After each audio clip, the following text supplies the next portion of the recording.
Hello everyone, just getting back to you with your daily dose of some good sales tips and advice.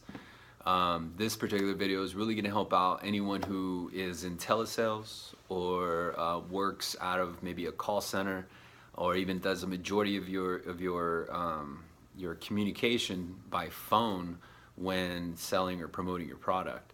And I myself have a ton of experience, not only in sales, both face to face and phone, but overall I have a lot of great strategies on how to kind of separate yourself from the competitors, as well as deliver a true value to the person on the other side of the phone. So much so that you can actually determine and help them make a determination of selecting you for their service provider. And so the tip, first off, if this is your first time coming to Sales Remastered, please consider subscribing below. There'll be a link below with more information on other videos that I have. But please be sure to consider looking at these other videos and comment. Let me know what you think. Now the tip that I'm going to cover with you in this video has to do with the overall psychology of dealing with prospects over the phone.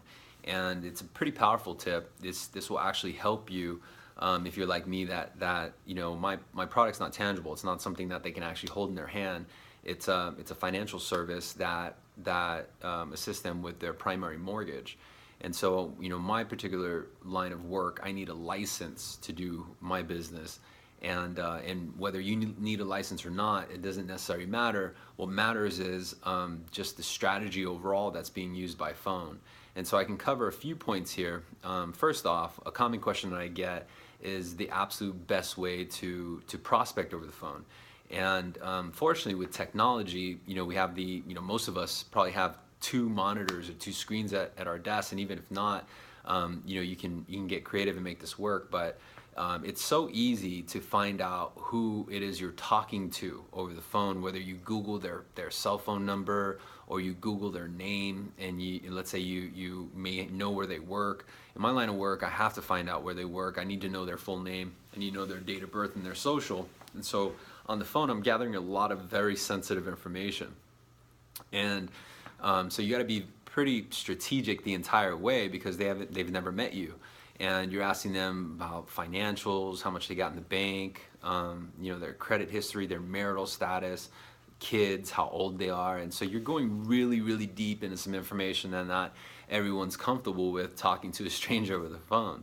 And I would say that probably the single advantage that I have is really understanding the dynamics of the person on the other end of that phone call.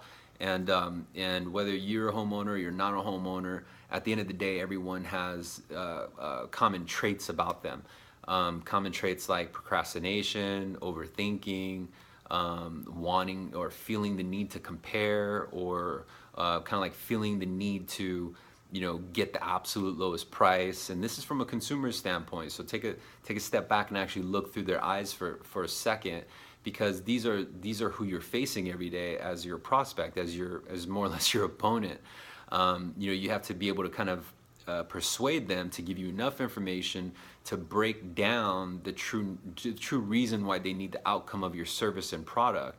And so one of the strategies that I found have worked is, number one is you never disagree with them. The very first thing that you should always do is agree. And in my line of work, I have to gather a lot of information just to determine what type of benefit or advantage that I can offer them. I need to actually kind of dig a little further into their pain, or at least into the sales conversation, in order to find out what my unique sales proposition is in comparison to the 1,000 other competitors that I have, that I'm up against, plus competitors that are close to that particular prospect within their hometown. And so what's the advantage of working with someone they've never met on the other side of the country, when they have some individual that they can actually walk in and see and shake hands with? And I'm confident that these strategies will help you if you're in somewhat of a similar situation. But one of the common objections that I get right off the bat, I mean, like literally right after I say hello, is, hey, Daniel, before I even go over any of the information or go through any of the details, I just need to know that you can give me a lower rate with no fees. No matter how unreasonable the request is, my response is the same. Absolutely. Let me go ahead and show you how to get there. Let me confirm a few things first just to make sure I can deliver any benefit. And if it does look like I can proceed, I'll move forward with the call. Now, the property that we're talking about, and I go right into the conversation. And that in itself, if you happen to be in telesales or you come across the same objection like right away that can cease the phone conversation. Now, that sales conversation is what's going to help you identify how your product or your service can deliver the benefit to your prospect. And so you really need to engage with that conversation. But because of the consumer in today, the consumer today is their attention span's very short. You know, everything's distracting them from their phone, their TV, the computer, work, wife, kids.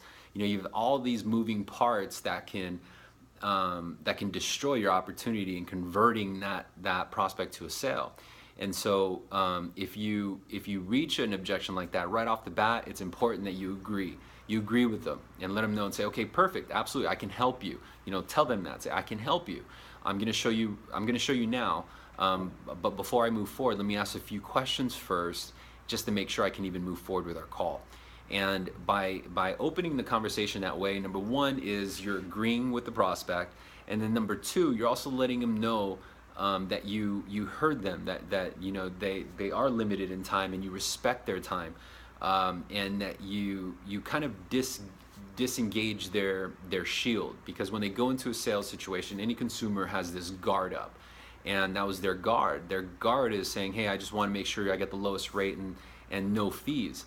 And that's what consumers they're wired to say. They're going to say that because that's the only thing that they know how to say. They don't necessarily know what it means, but they're trained by the media to look for the lowest rate and no fees, or just the lowest price in general. And so when you understand that is just noise, what they really mean is saying, hey, I need help on creating some sort of lower payment, because that lower payment is going to create some savings that's going to enable me to afford my kids' daycare. It's going to help me replenish my bank account because I just did my backyard, or I had to get wisdom teeth pulled. Whatever the reason, that's what you need to find out. And you're not going to be able to find out that information if you give them a reason to not want to move forward. And that reason would be to, you know, let's say they called in and say, hey, I want the lowest rate and lowest fees. And let's say the sales agent says, okay, well, what's your rate? And they give some low rate that's no longer available because the market changed. Well, then of course you're gonna, you know, some agents will say, oh, no, it doesn't look like I could help you. You know, you go ahead and you have yourself a nice day, and that's it.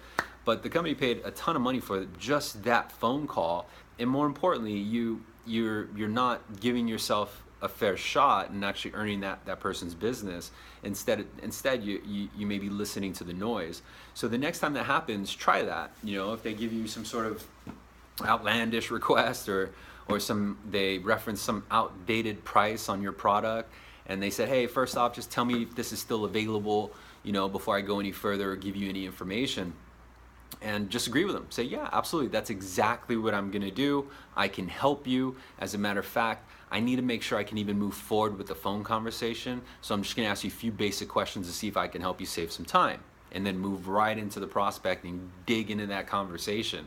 And you're gonna see that you're gonna be able to dismantle that guard that they come in with, and they'll be a little bit more willing to comply with the conversation and give you what you need. So that's a huge tip. I really hope that it helps. Leave your comments, let me know what you think, and please, again, subscribe, and I appreciate the support. Thanks.